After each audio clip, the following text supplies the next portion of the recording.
La vigile matinale provient de l'œuvre de Monica Diaz, Méditation quotidienne au féminin.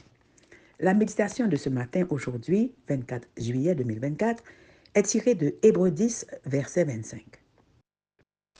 N'abandonnons pas notre assemblée comme c'est la coutume de quelques-uns, mais exhortons-nous mutuellement. Aujourd'hui, plus que jamais, page 214. Il y a un détail dans l'histoire d'Anne que nous avons tendance à négliger et qui, je pense, est d'une grande profondeur et d'une grande pertinence pour nous aujourd'hui. Il se trouve dans 1 Samuel 1, verset 3. Chaque année, cet homme montait de sa ville à Silo pour se prosterner devant l'Éternel des armées et pour lui offrir des sacrifices. Là se trouvaient les deux fils d'Élie, Ophni et Phinéas, sacrificateurs de l'Éternel. Ces prêtres indignes déshonoraient leur saint office par le libertinage. Outrés de l'inconduite d'Ophni et de Phinéas, un grand nombre de gens cessèrent de fréquenter les cérémonies nationales. Vous voyez, les fils d'Élie étaient des vauriens. Ils ne connaissaient pas l'Éternel.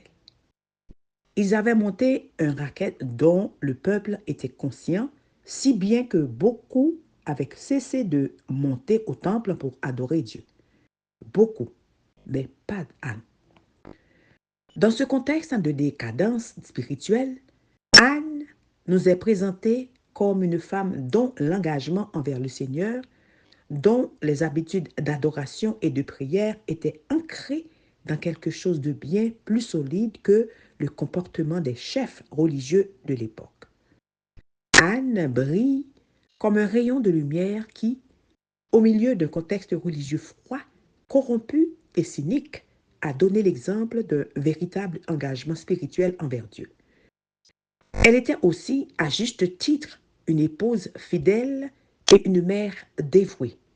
Sa relation avec le Seigneur lui donnait une vision qui lui permettait de surmonter certaines difficultés et qui plaçait ses motivations loin de l'égoïsme ambiant. Parfois, lorsque nous voyons autour de nous que l'égoïsme, la tromperie, l'hypocrisie, la politique politicienne ou la corruption pure et simple triomphent, nous sommes tentés de laisser la culture qui nous entoure éteindre notre lumière. Lorsque nous voyons de l'irrévérence, du sarcasme, du cynisme ou un manque d'engagement, même de la part de certains dirigeants d'Église, nous nous décourageons et cessons de fréquenter l'Église. Nous devenons amers et nous perdons l'habitude de nous réunir. Ce faisant, nous nous privons aussi de la bénédiction qui réside dans le fait de nous encourager les unes des autres et d'exercer une influence positive dans notre sphère. L'exemple d'Anne est une source d'inspiration aujourd'hui plus que jamais. N'abandonnons pas notre assemblée, comme c'est la coutume de quelques-uns, mais exhortons-nous mutuellement. Amen, amen.